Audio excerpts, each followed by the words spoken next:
Hey everybody, welcome back to Uplift Equine Classical Solutions Developmental Training. Alright, so last time we only made it up to 2 years old, and we went through that. We left off on this slide, and for those of you who stuck around, thank you very much. I'm hopefully putting out some value here, and please like and subscribe if you, or comment down below if you are finding value in this. Basically, it's a lecture. But I'm not a vet, but I have done independent training for multiple years on this particular thing, and I've had practical experience training other people's horses in different stages of development, and practical training my horse in all of the stages of development currently. So there is evidence, this is evidence-based, and I encourage you to do some research on your own. Beck's Nairn is a wonderful place to go. She does active, she is currently very active, and she does live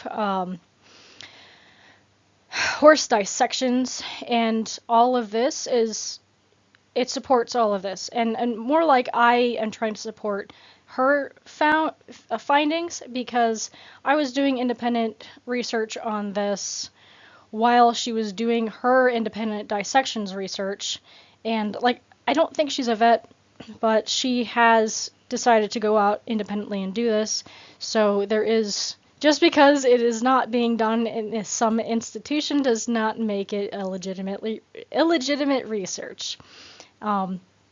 So let's get going into 3 years old. So 3 years old, that is the mental emotional development age, comparable to between 9 and 11 years old. So, you know, they just turned 3, basically a 9-year-old, and then by the time they are mostly through that 3-year-old year, they're about 11 years old, comparable to a human child.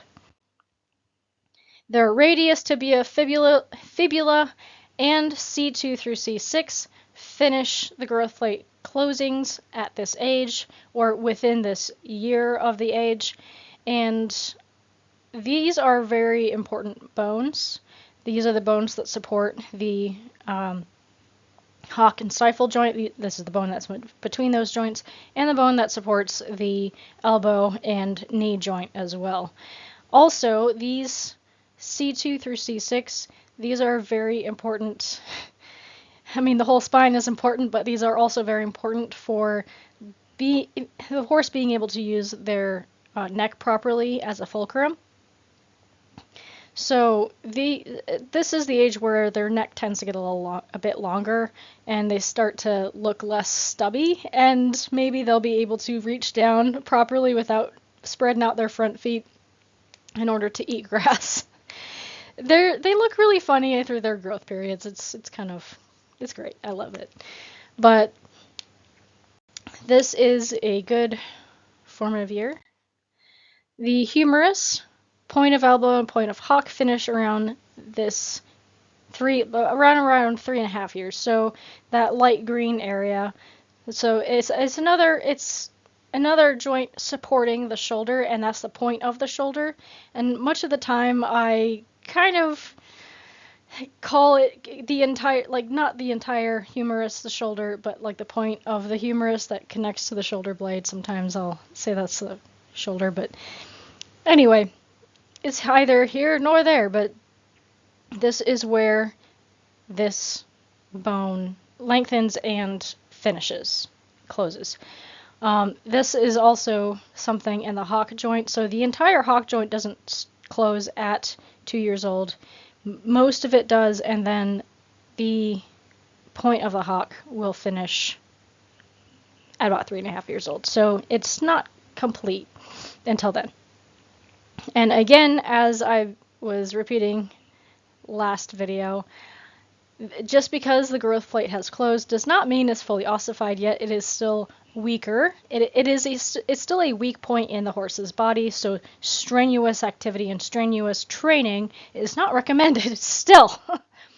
But continuing to learn things and developing the horse's brain is, in my opinion, way more important than trying to develop the musculature around the body. The body will adapt.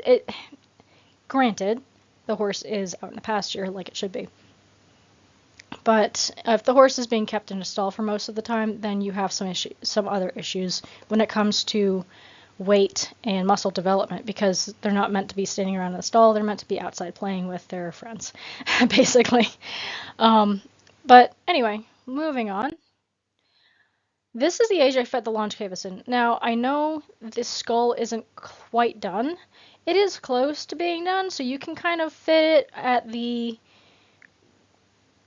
You don't want to fit something that's going to need to expand and then you don't have any area to expand it in. You need to fit something where you have expansion room. So, as an example, my horse, he was, at 3 years old, he was the size of his skull was the size of a cob. But it left very little room to expand.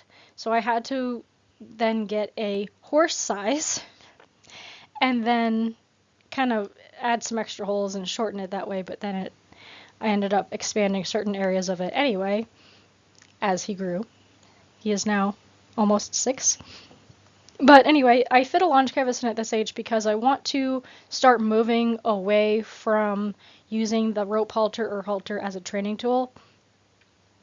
They are well versed in it. We've been leaning around, we've been doing basic stuff, but this is where we start to introduce other things. So more groundwork positions are introduced. The leading with the Longcavus, because the Longcavus has the ring on the nose instead of underneath the chin. This is a little bit different. It pulls pressure in a different area. It pulls pressure more from underneath the chin and the jaw from the nose strap than and the pole. It does kind of pull on the pole a little bit, but the halters kind of almost only pull at the pole. So that's a little bit different. So we add the groundwork position. So that position where you are facing the horse and walking backwards, that's when we add that. This is the reason why we spend 2 years leading, because you don't want a horse that's going to be pushing you over when you're starting to have the groundwork position. If you have a horse that's so pushy that it's going to knock you over or push you off balance, because there's a difference between a bit pushy and you're going to be pushed off balance. You need to have the horse in a good leading position. Now, I know the horse isn't going to be perfect because, like I said, developmental brain age, you got to give the horse some grace. But if you cannot lead the horse, like at all, don't fit a Longcavus and don't go into the ground position. Get the horse to lead somewhat well. Now I know sometimes there's setbacks. The whole circular training is really, in my opinion, more of a training spiral, so you circle around sometimes. So like, for an example, I've had horses who were, they were angels when they were 2 and 3, and then when they turned 5, they became not angels with anything anymore because they decided they wanted to make all the decisions. So I went from beautiful training to not so good training, but then we go back to beautiful training again once we sort out a few things. It's natural. But this is where we start actually lunging the horse in full circles. So really working on that lunge position. And again, with the Longcavus, it puts the horse's head in a different position, which makes the horse's body follow it in a different position. It's more effective. It turns the horse's head. It's more stable. So it's turning the horse's head from the top versus underneath. So you don't have that jaw twist that happens with the halters. And then in-hand work. I do light in-hand work. If the horse is impulsive and tends to jump forward, I will not do in-hand work until my groundwork and lunge work are much better and the horse is less impulsive. Honestly, it's also really good to practice to just standing in that position while leading as well, because it helps the horse's confidence and horse's mental ability to move out on their own without you immediately in front of them. And I know lunge works that way as well, but in hand, it's nice because then you can start teaching the horse the moving forward.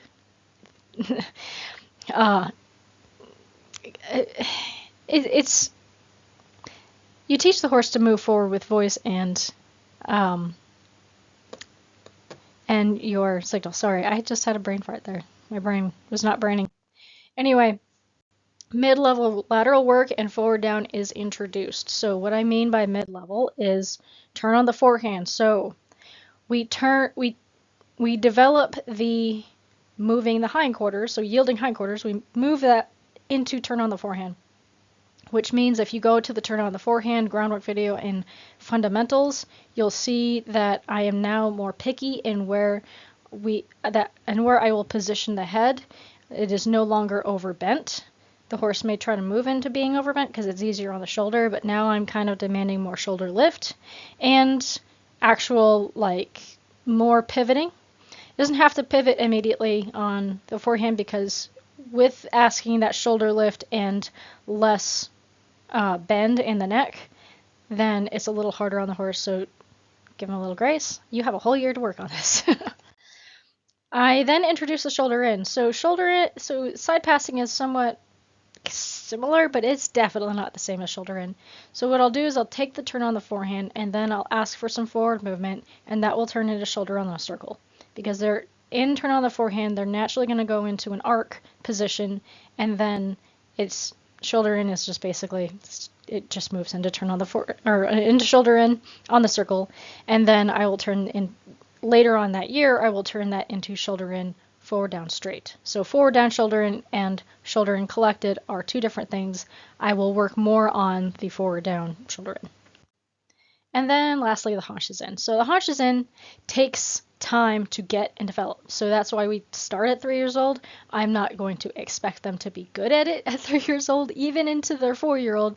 I start to expect more 4.5 years old, 5 years old, but haunches in is definitely kind of hard for them. It's hard for them to relax that way. A lot of people, and honestly, it really does depend on the horse. If they are more talented towards haunches in and they get it, then that's great, they get it. I've seen some horses get haunches in and really have trouble with shoulder in somehow.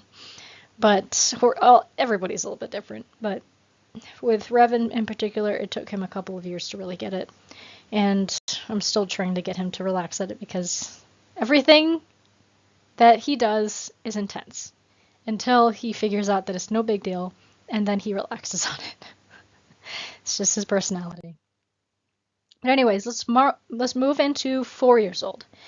And I know I'm kind of going quickly through these things, but if you want to get more detail into the process, then let me know. Please put down in the comments if you want me to clarify anything here. But let's move on to 4. So 4 years old is kind of, it's preteen. So you're getting into between 12 and 14 years old. And I know this isn't sexual maturity because that happens right around 2 years old, but this is mental maturity. And this is the time that if I were to have a breeding stud, I would actually not start breeding them until maybe 4 or 5 because there is a mental maturity component that people do not consider. I'm serious. I mean, and not that every breeding stallion starts at 2 years old, but just because you can doesn't mean you should. For sure. You want them to be you don't want them to be socially inept, and that means you also have to turn them out, and you also have to expose them to mares early, mares that are not in season, so that they know to respect them and not just, oh my gosh, there's mares, I'm gonna get all over them. That is impolite and not a good idea. So expose them to mares that are not in season, and you really definitely want to have a good herd environment with stallions. I can do a video on stallion herd environments and behavior, but A, I'm not a behaviorist, and B, I've never had or owned a stallion. I have worked with stallions before, other people's stallions, and they've had their own things. So I only have two areas of comparison where the stallion is put out with a bunch of other stallions, still a social group, still good, but they're not exposed to mares unless they're breeding. In my opinion, not a good idea. Because the minute they see a mare, they're like, oh, I know what's coming on. Until you go to a show and then they think every mare is something to breed. And then I've been in a situation where the stallion's kept alone, And that is even worse because that means whenever the horse sees another horse, they don't know what to do because they are not social. They are socially inept at that point. And there's a lot of stress and tension that goes along with that. I know people are going to argue with me, but I'm just saying healthy social groups are very important for anybody. But anyway, so this is basically preteen, kind of getting into teenager. They start acting like a teenager at this point too. If you allow them and you haven't shut them down at this point, and they haven't been shut down at this point, then they start having their own opinions about things. So your wonderful horse that has been listening like a little angel this entire time may start becoming not so much of an angel for right now, but I assure you, as long as you handle it well, it is only a season of life. It is not going to be the rest of their life, thankfully. But anyway, so here the scapula and femur finish. These are two very large bones, and this is another reason why I don't fit saddles.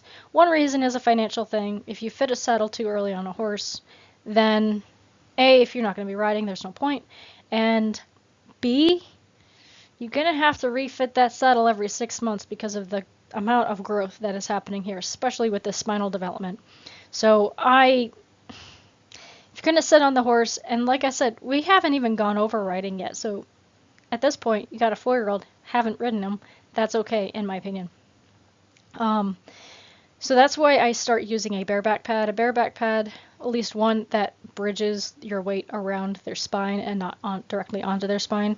Reason why I made my own. I don't recommend that for absolutely everybody. It was awful trying to do. I probably would have spent the money on an actual bareback pad that was somewhat expensive in hindsight. But anyway, or a leather sewing machine. But a bareback pad that bridges your weight, because it has to be flexible. It can flex and bend around. You don't have to keep refitting it.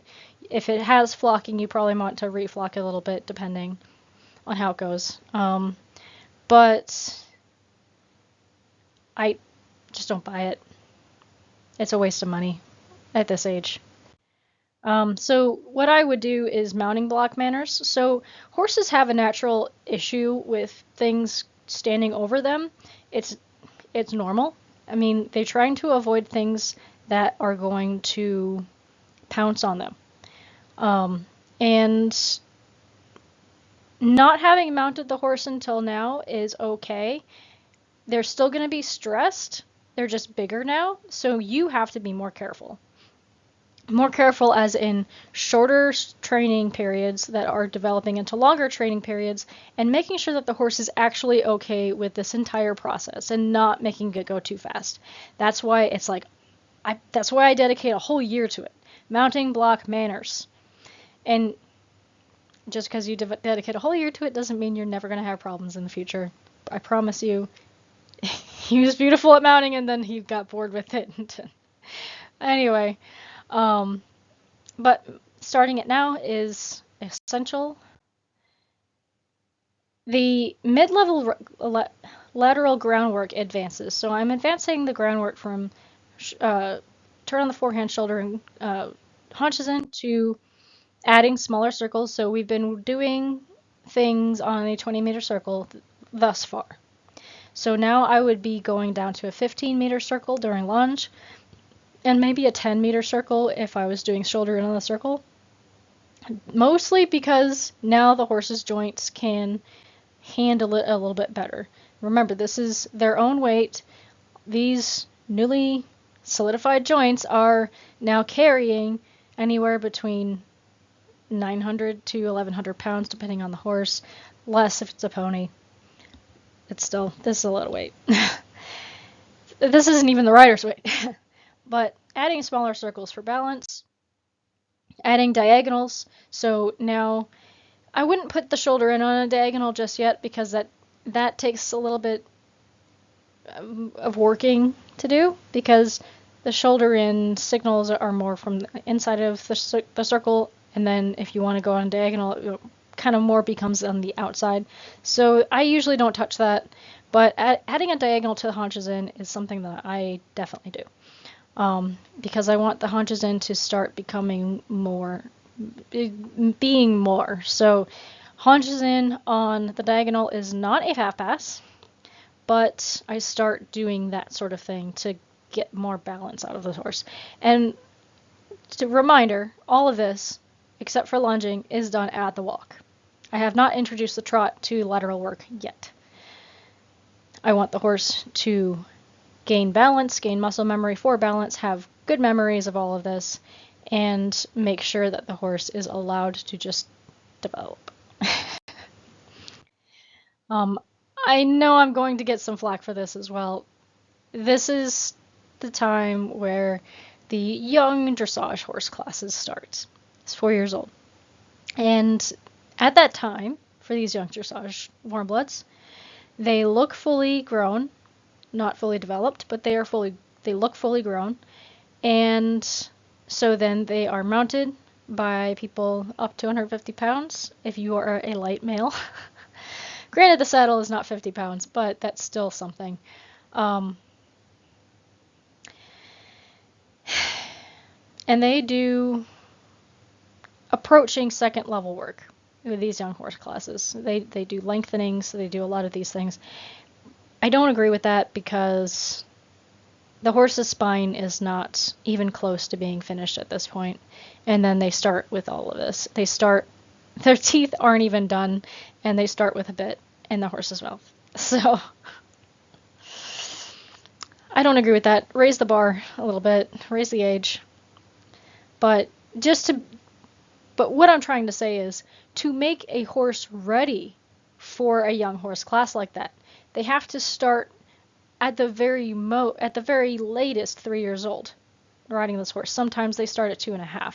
So if you go back to the previous video, and we're talking about very vulnerable bones and vulnerable parts of the horse that are still developing or had just lengthened, you can see where a lot of these joint problems will start happening with these dressage horses. No, they don't have futurities like quarter horses do, but they're being ridden and prepared for these young horse classes just as early.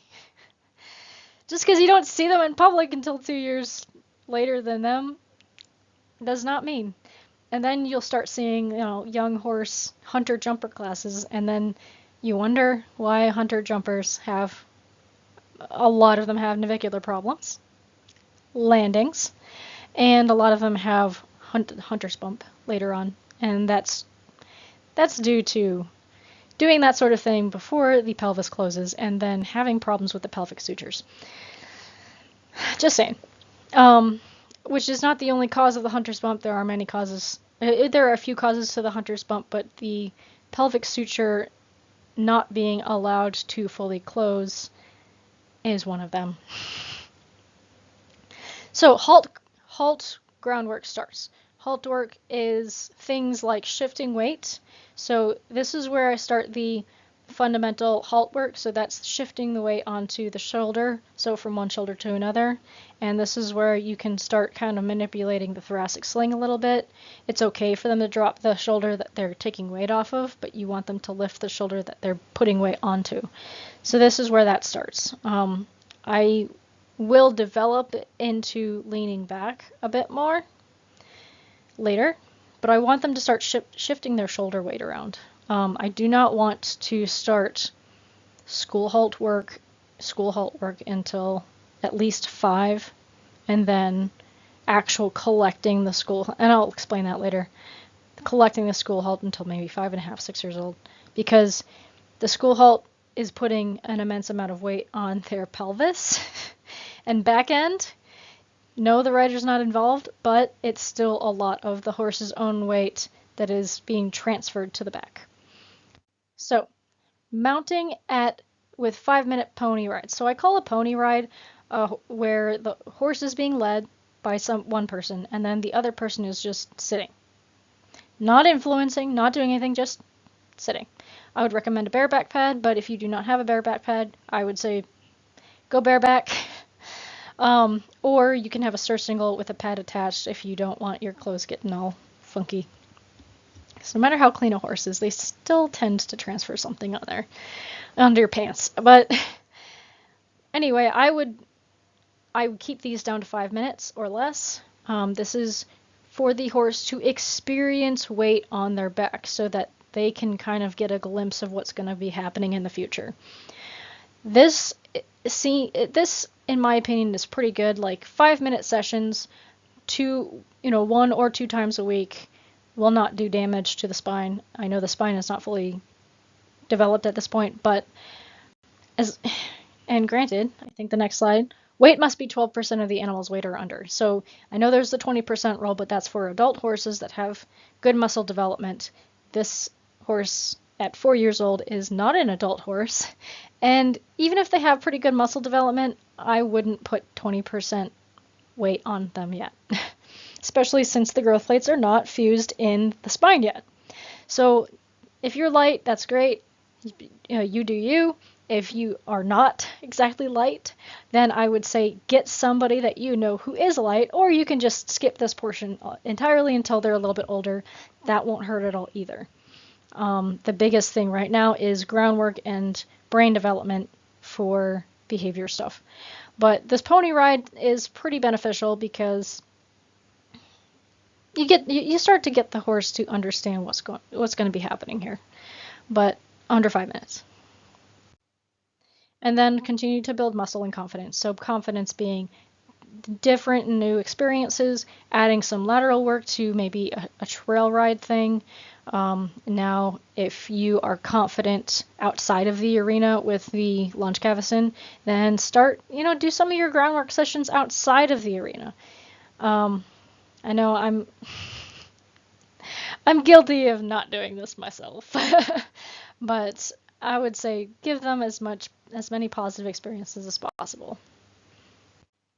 5 years old. So this is an actual time where they're acting like a teenager. And that's why I said they'd start to kind of have their own ideas of what they should be doing. So your angel 2-year-old, 3-year-old will turn into less of an angel at this point. But like I said, it's how you handle it. If you handle it in a positive way and give them good experiences, you can develop a good positive horse with good positive relationships with people in general. So this year, the skull and pelvis finish within this year. I say within because the pelvis more accurately, because I know this depiction is kind of like a kind of mostly accurate because we're generalizing a lot across the breeds here. But the pelvis sutures tend not to close until 5.5 or 6 years old. So once the horse turns 5, that does not mean, all right, let's go full bore. It's kind of a, let's now get into something, because for mares it's 5.5, for geldings it's 6.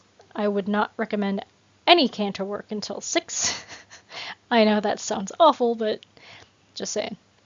It's evidence-based stuff. And there we go, generally 5.5 years for mares, 6 years for gelding stallions.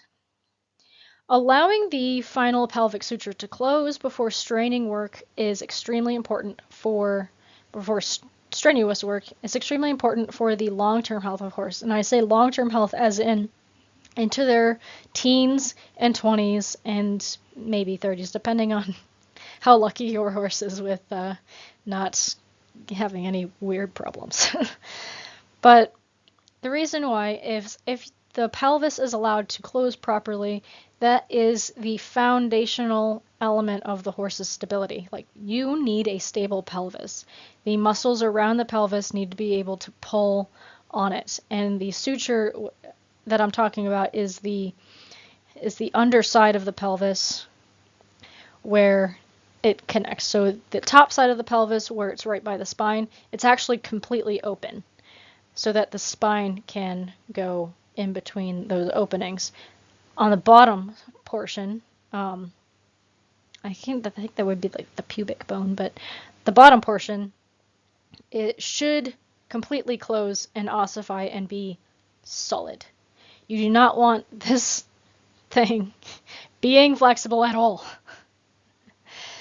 So, and I stress that because so many horses have pelvic problems, and a lot of horses have stifle and hock and fetlock problems that are likely caused by a pelvic problem. So the pelvic problem being the root cause, and then all of those other joints, since they are out of alignment and don't have stability, start to have problems. And then you've got all of these band-aid things that are happening, and it's just this downward spiral of problems.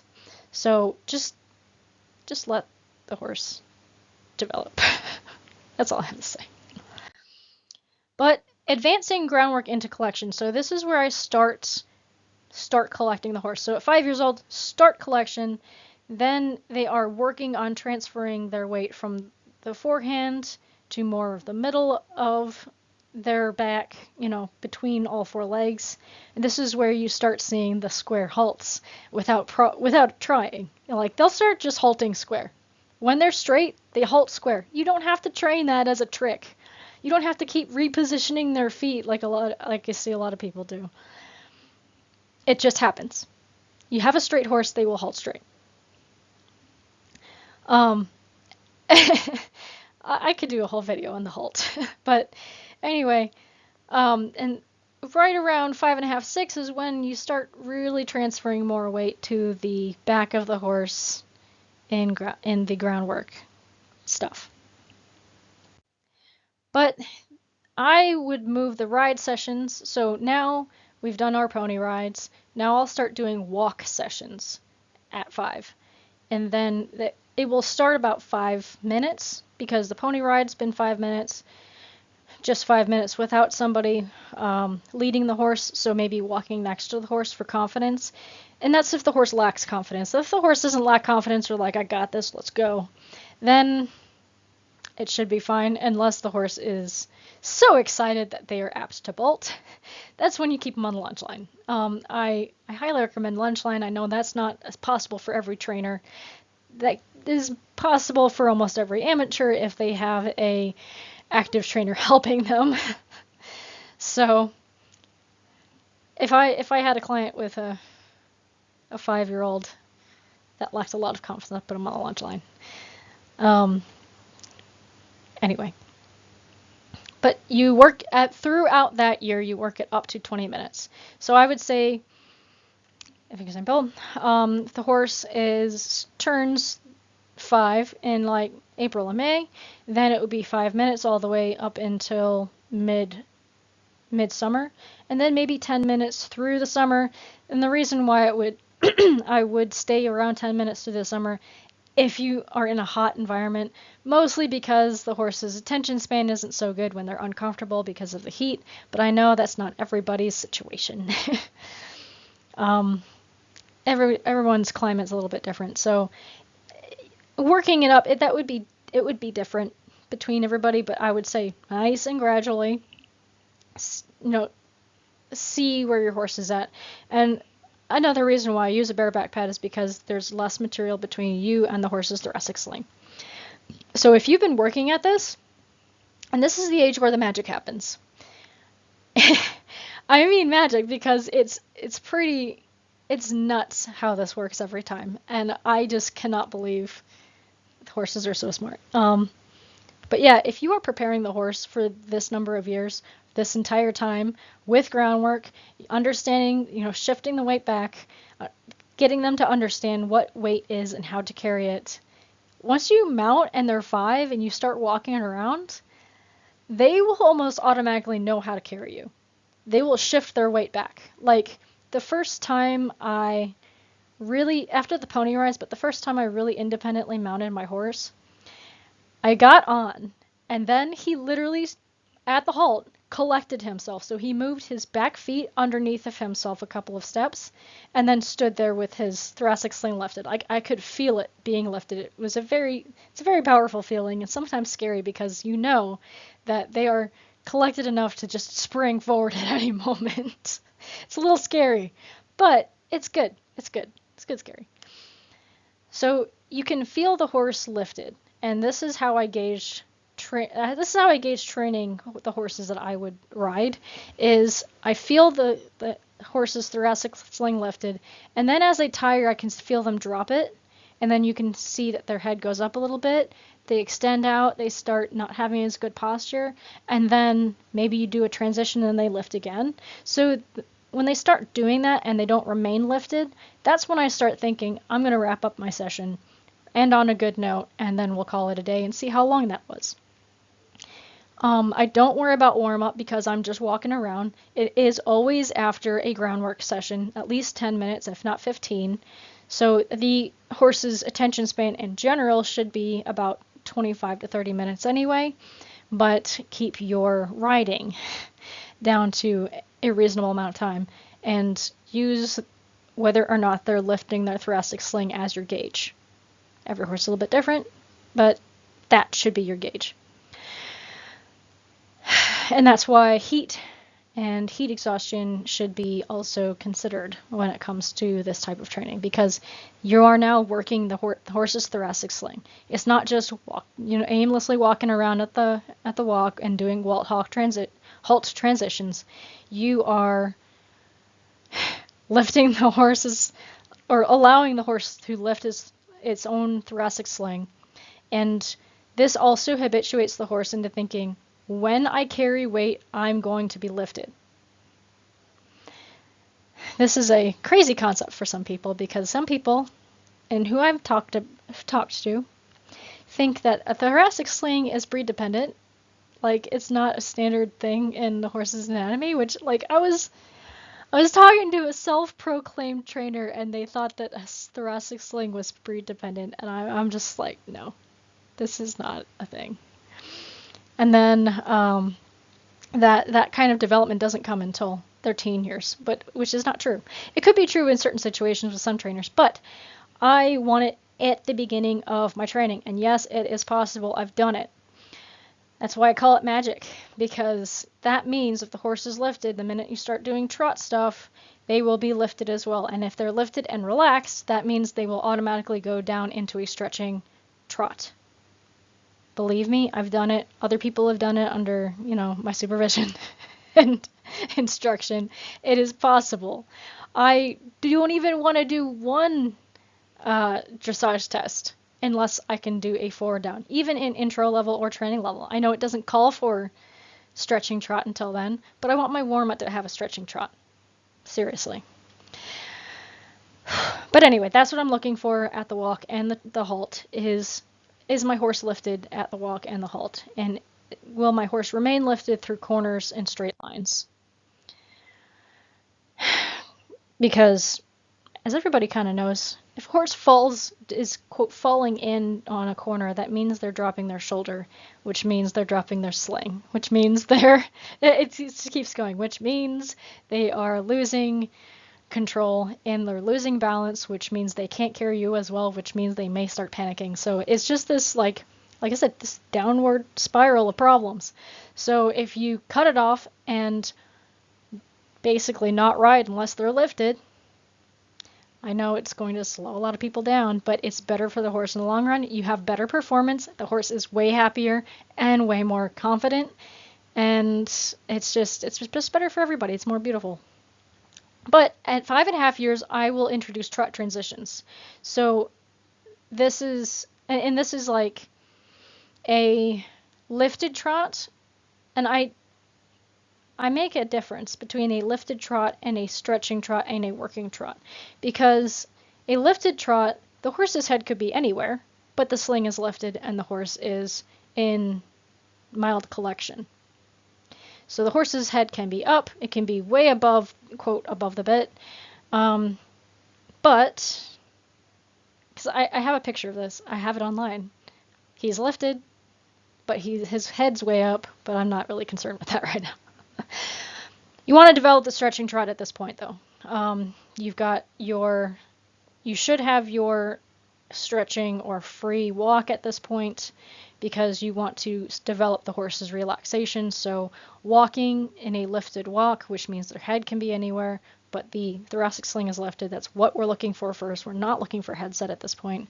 And then being able to relax forward down but remain lifted is the thing we've been working on ever since the start of the 5 years. Then 6 months later, we will introduce the trot transition. And then we work on improving steering and proper cornering. So that means not falling in on the circle around a corner And improving responsiveness, basically halt, walk transitions, walk, trot transitions, halt, walk, trot, walk, halt transitions. You know what I mean? Just getting the responsiveness up so that they are actually listening. Because if their responsiveness is bad now, you start the canter, it's going to be worse. So get it really good. Get straight lines really good so the horse isn't like staggering here and there. And honestly, if they're lifted, they will naturally have a straight line anyway. Granted, they want to go in a straight line. Like if they've got ADD and they're just going everywhere, they're not going to be in a straight line, but that's a different issue. But this type of training would be comparable to dressage and Western dressage intro level, so that's walk trot stuff. We will move farther into the variations of the trot, so working trot. It's just that's the stretching trot versus working trot. So we go from basic lifted trot to stretching trot. We will leave lifted trot behind because that's not one of those standard things that we do, and I don't want the horse's head up in the air all the time either. This is a developmental stage. We don't continue with this. But then we go from, the lifted trot to the stretching trot to the working trot, between working and stretching trot, because your stretching trot is your base. So like that's your home base. This is where you go back to when you lose balance.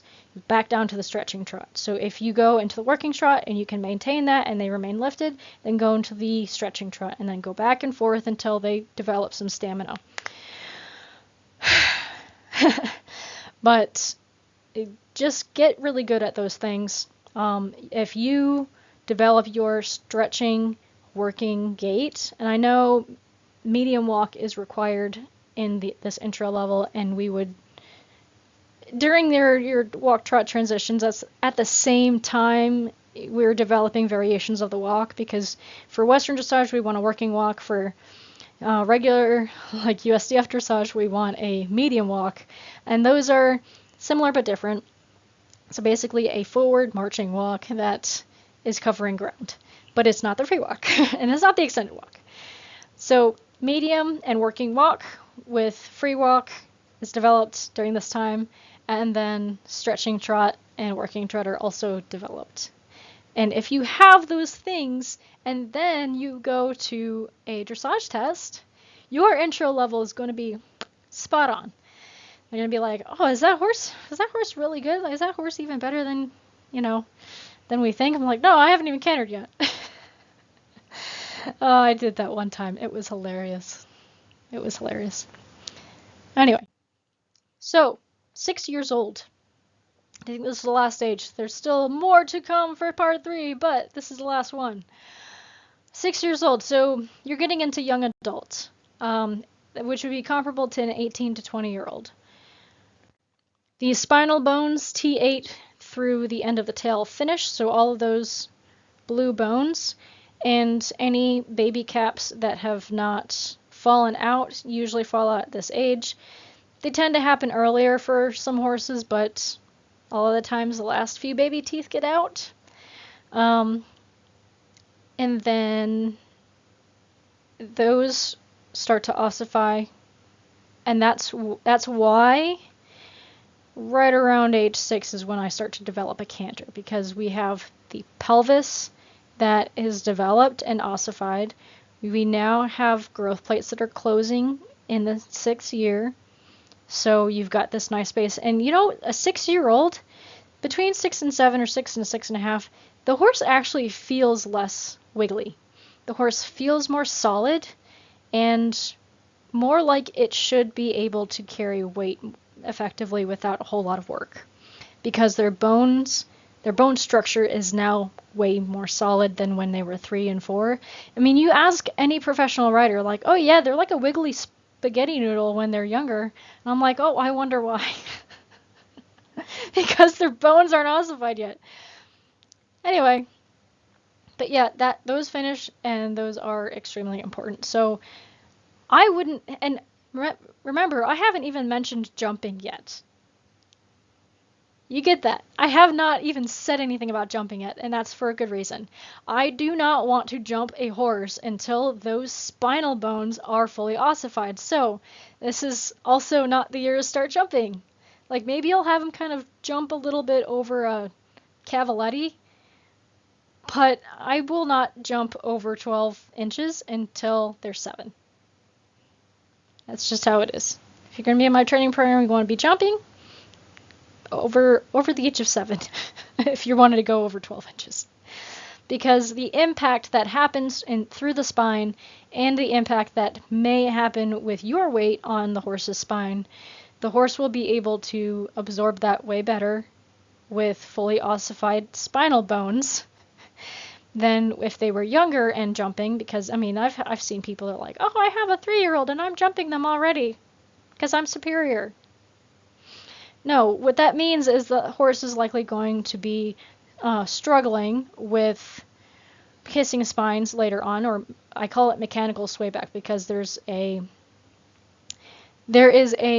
genetic swayback that no matter what you do, no matter how hard you try, they're always going to get swayback. It's a genetic malady that happens in some horses' spines, but mechanical swayback is, I think, the majority of swayback that you see in horses. It's because of this early impaction on the spine with bad training practices.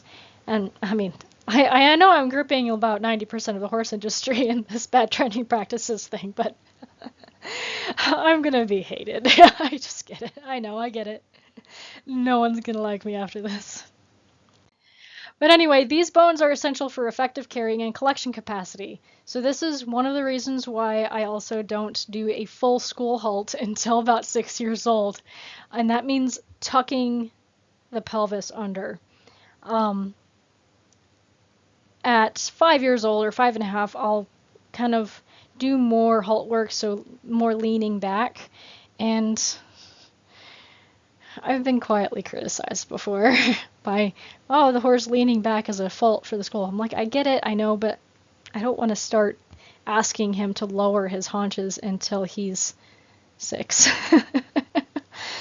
I know there's a lot of opinions in that community too. I'm not calling them out. I'm just saying, like, this is my opinion. It's my opinion based off of independent research. But anyway, yes, these bones are essential for carrying capacity, and I do not want to start jumping until 7, and I do not want to start in, like, groundwork collection, like true collection, until they're about this age. This is the age I will also typically fit a saddle. Currently, I'm waiting until my horse turns about 6.5 or a little bit over 6.5 to fit the saddle. That is for me, not for him. I want to remain in the bareback pad for another year. I know I'm good at torturing myself, but this is when I would suggest to fit a saddle, because after these spinal bones are done, you really only have to worry about the wither.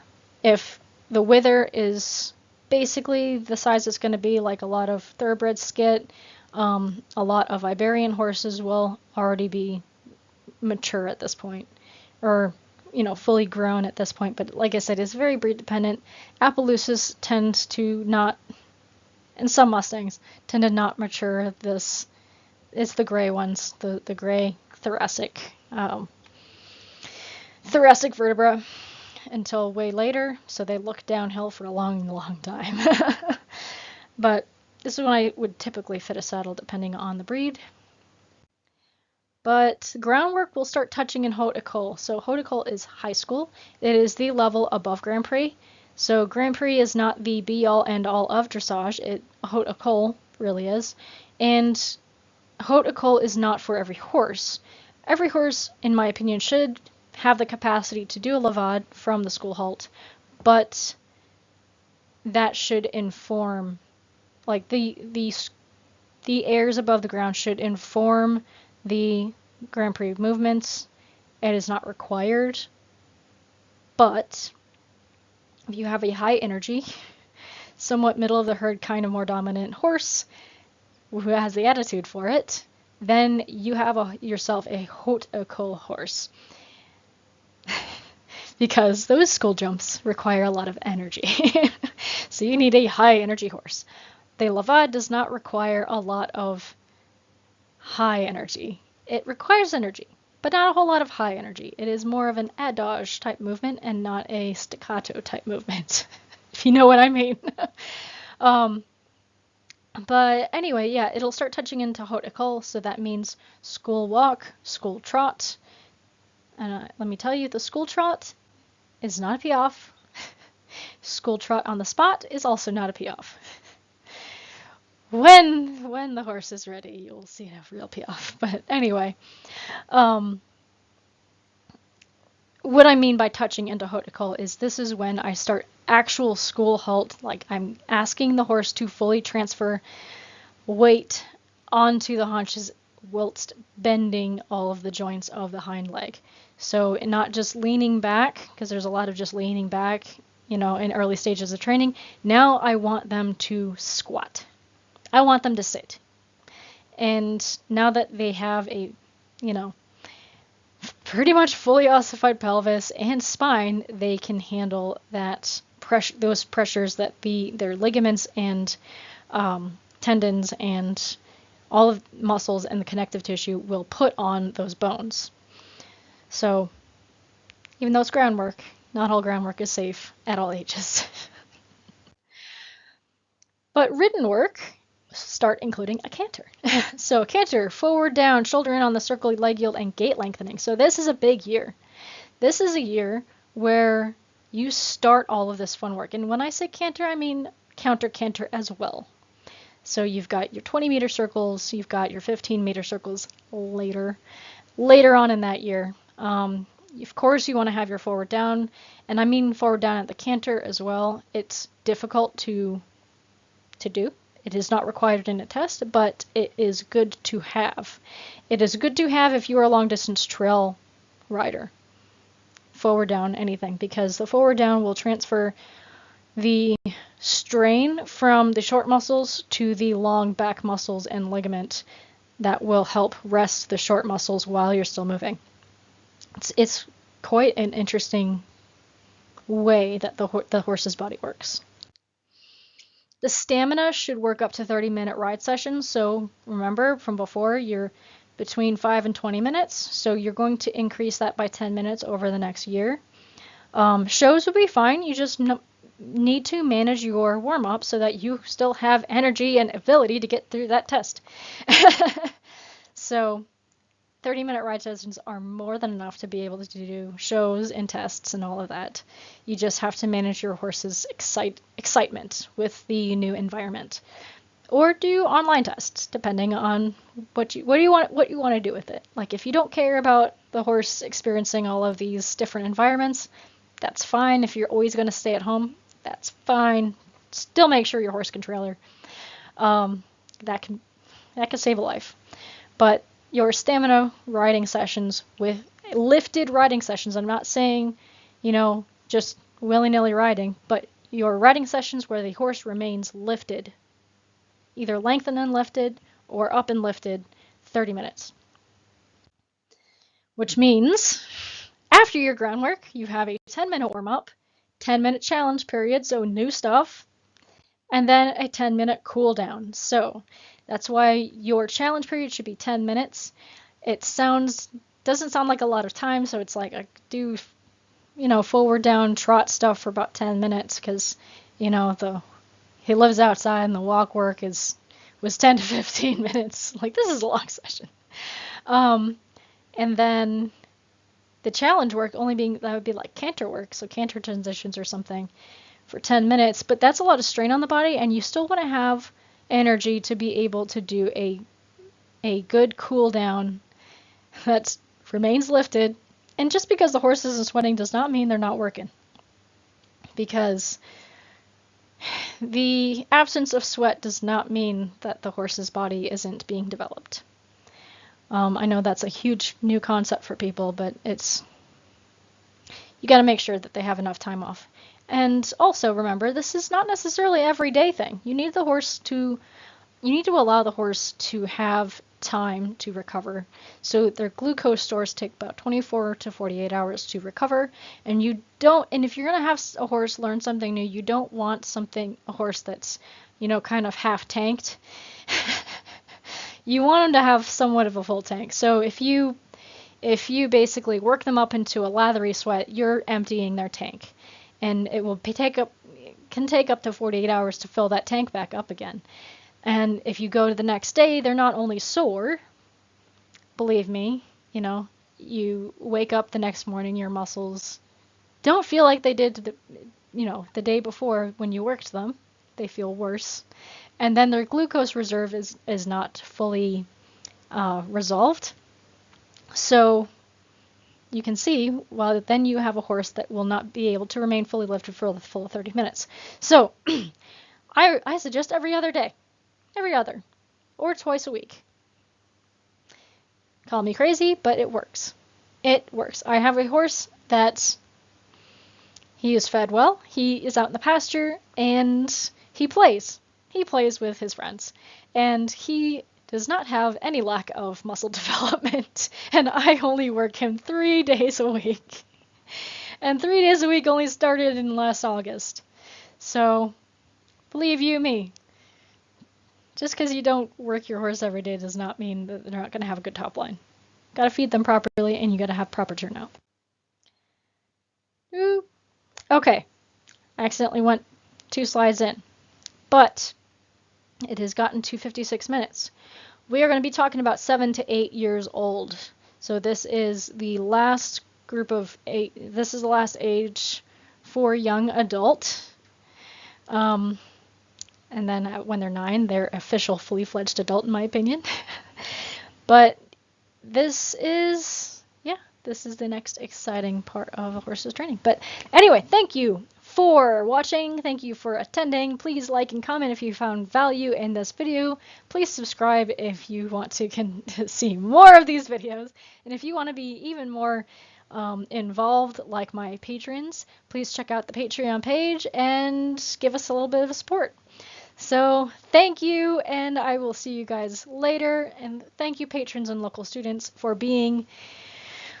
supporting this endeavor and liking this content and financially supporting us. So have a wonderful day, and please be kind.